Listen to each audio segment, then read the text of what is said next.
LeBron haters, it's a wrap. Y'all can't say nothing, man. If you want to, I'll just say this. I want my damn respect too. Quote by LeBron, obviously. 4 Finals MVP. 4th championship, obviously. 3 Finals MVP with 3 different teams. First time in history. It speaks for itself, man. Y'all don't need to say nothing. But I know y'all will say something. Because obviously, you're going to talk about his finals record. And that's tough. But you know what? It don't matter. Congratulations to LeBron James, to the Lakers organization, Anthony Davis. And no, Danny Green did not steal and the $30 million that y'all were talking about. I know it's a joke, but he does you some good service, man. I'm a Raptors fan, so I know that, even though he plays like trash when it comes to shooting the 3, but he plays that defense, man. They say that he went to the wrong LA team, but look where he's at now. When it comes to LeBron, yo, just appreciate his greatness, man. That's all you gotta do. But the problem that's gonna be said upon LeBron's, narrative now is obviously the finals record. A finals appearance is usually an achievement, but obviously when it comes to LeBron, for some reason it's a bad thing, and we undermine that achievement because of his, poorest finals record. Now, this would make sense if you have a losing mindset. Because based on that logic, someone like Charles Barkley or Allen Iverson are overrated. If you think about it, because they're 0-1. 0% in the finals. Right? And I mean, you can't forget Jerry West. If I recall, he's 1-8. And Elgin Baylor, he's 0-7. So they're definitely overrated, right? No, obviously, you're not gonna say that. That doesn't make any sense. Because obviously, if you put context, you know that they ran into tough competition. Like, seriously. It's crazy how LeBron has opened this new narrative for stupid people. How does losing before the finals make you better than the person losing in the finals?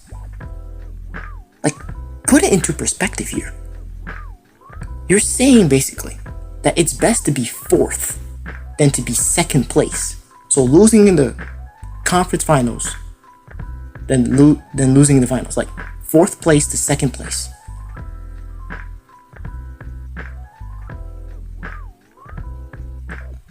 So, in other words, what all players should do, just like the Heat, they should have done this because they ruined their finals record. They're 0-1 now. I'm talking about Jimmy Butler here and the new gang here. Every other NBA player might as well avoid the finals intentionally if they're gonna lose in the finals anyway.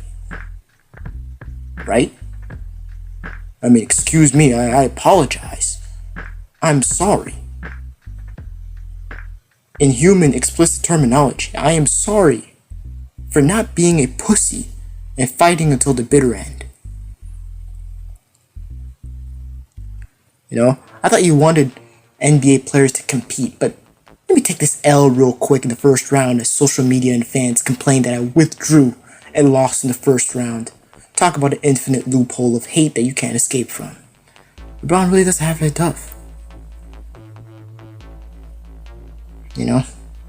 It's really crazy because, like I said, from Jerry West and Elgin Baylor, I mean, I guess Paul George is better. This guy has 2 Eastern Conference Finals appearances only.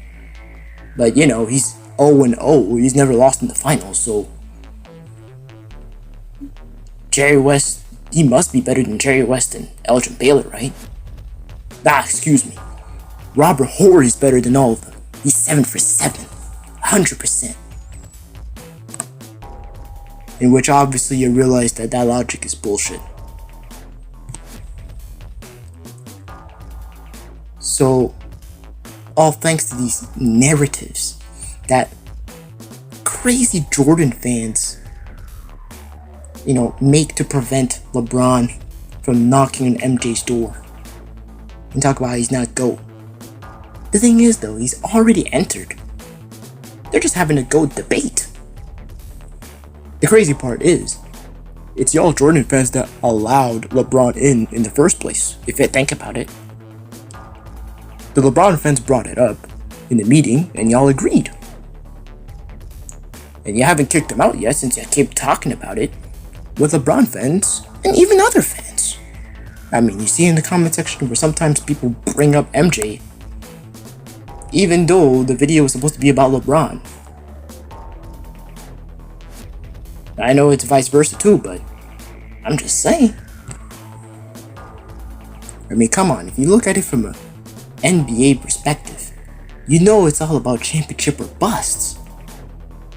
That's how NBA players play, man.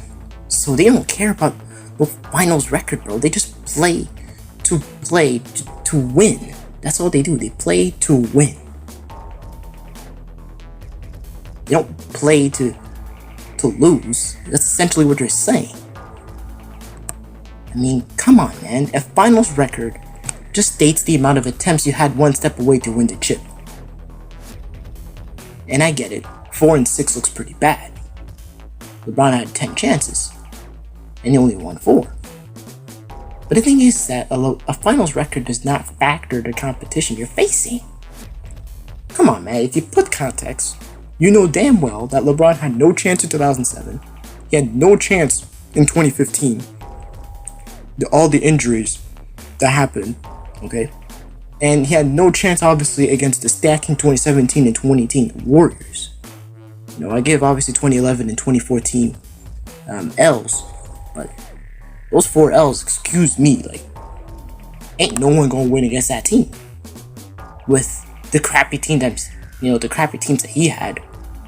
At least definitely in 2007 and 2015 and 2018. I'll tell you that. Okay? So yeah, statistically, he had 10 chances. But I mean, come on. You only had 6 chances in reality.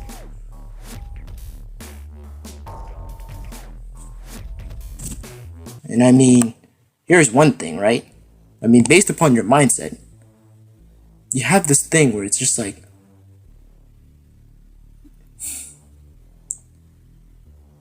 don't know. You think that it would be better to have one opportunity, but I think it'd be best to have 10 opportunities like LeBron James than have one shot at the finals. Because after all, even if I lose a few of them, at least I know that I'm going to get a few. I mean, look at LeBron. He won 4 out of 10. But I mean, what about a dude that only has one shot like Charles Barkley and Allen Iverson? They lost, and they never got back to the finals ever again. So, I'd rather be on LeBron's seat right now. For, no homo, of course. But I'd rather be in his position, is what I went to say, than be in Charles Barkley and Allen Iverson's positions. And you know damn well there's a few other teams that never had a chance either.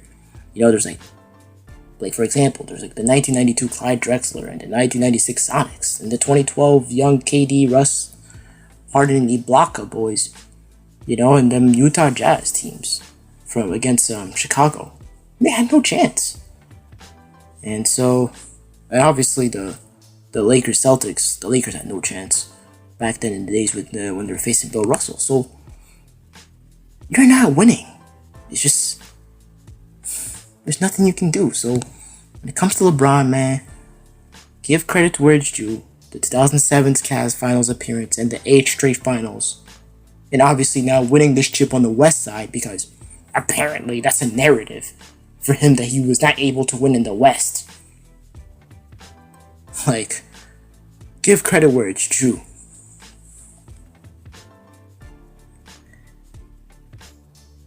And so, the real ongoing issue is that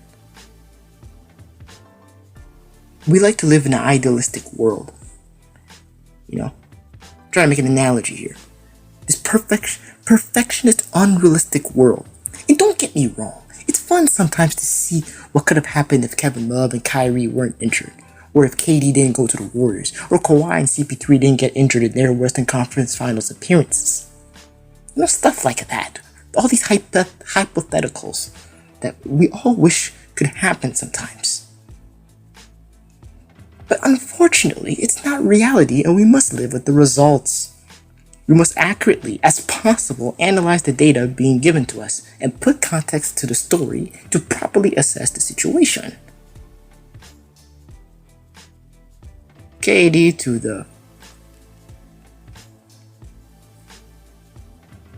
So once again, you know that there is no reason to discredit LeBron's finals appearances or his finals record or anything of the sort at this point.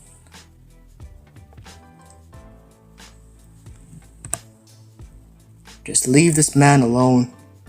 Listen, man. LeBron's great. MJ's great. That's all there is to it. Alright? Let's keep it simple, fellas.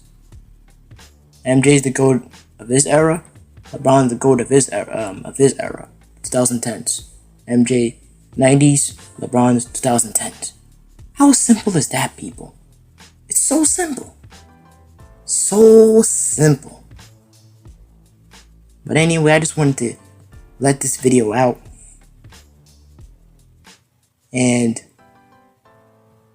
again, congratulations to the Lakers organization for winning. And just like LeBron said, I want my damn respect too.